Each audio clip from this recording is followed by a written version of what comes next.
Three months ago, I reviewed Forbidden Siren, the first game out of 3 in the Siren series, and for me it has to be one of my favourite horror games on the PlayStation 2 system.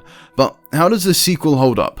Well, in this review I'll hopefully shed some light on a very dark and scary game, and as always, we start with story. Our story begins with a group of weary travellers, all heading to the same location via boat, an island near the coast of Japan called Yamijima. Legend has it that one night, 29 years ago, Yamijima was abandoned in just a single night, reducing the town to ruin. It's not clear why this cast of characters are going to the island, but something has certainly drawn them towards it, and as of now, none of them will be able to understand it. I don't really want to spoil anything, because the story found within Forbidden Siren 2 is one that I really do think you should experience without knowing all too much. The lore behind the island and its inhabitants is very interesting, and the story that surrounds it is entertaining enough that you'll want to see how it unfolds. Think of the story behind this game as a scary, yet entertaining Japanese horror film. Sorry that I won't go into that much detail about the story, but I can give you a bit of a heads up. It's told through the perspective of many characters, and through it weaves a whole story together. And with the use of collectibles and such, this will also help you tell you what's happened. Overall, the story is fantastic. If you're into supernatural entities, different dimensions, and Japanese folklore, then you have a lot to love about this game already.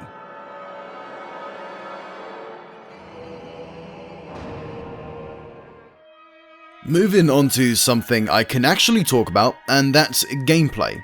Forbidden Siren 2 has seen many improvements from the somewhat clunky and slow Forbidden Siren 1. Something that should be instantly recognizable to fans of the series is that of the sight jack feature. It's back, and more useful than ever. In case you didn't know, sight jacking is a feature in-game that allows you to view the world through the eyes of your enemies and allies. It may be a little bit disorienting at first, it was for me, but it proves to be a very useful feature when trying to strategize where to maneuver in-game and for other important tasks such as learning a code to a lock, for example. Though this gameplay mechanic is very useful, it is far from perfect and may be frustrating at times when trying to use and pinpoint exactly who you want to view.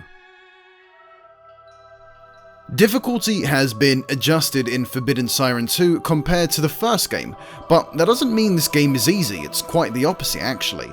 Though more weapons are available in the missions you play through, and the fact that enemy accuracy has been reduced slightly, it still doesn't change the fact that this game is very much working against your survival. A lack of speed coupled with each character having their own limits makes for a challenging game that feels very different to other survival horror games out there.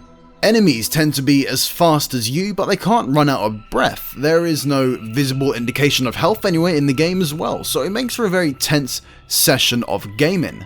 As mentioned before, the game is played through multiple different perspectives, from a 14-year-old schoolgirl to a 21-year-old private in the self-defense force. Each character has their limits, and it's up to you to understand their own strengths and weaknesses.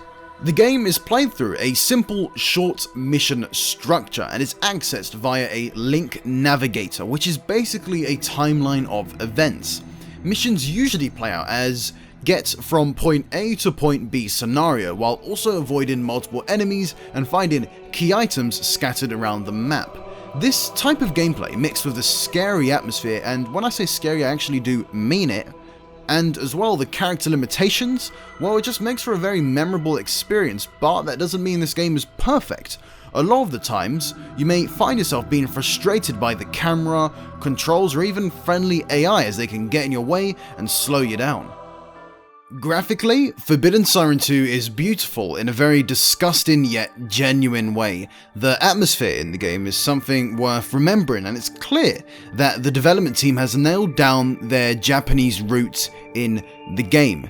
It's moody, it's dark, and as I mentioned before, and most importantly, it's scary. But the game also is very detailed in the way it presents environments and people. You can actually believe that there were once villagers and workers who lived here, and the emotions shown by the characters are believable.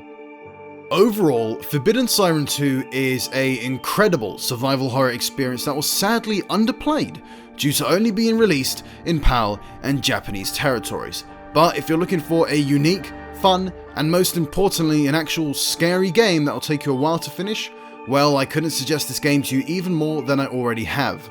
Forbidden Siren 2, a horror game that is well worth your money, but as always, this has been the Friendly Bro.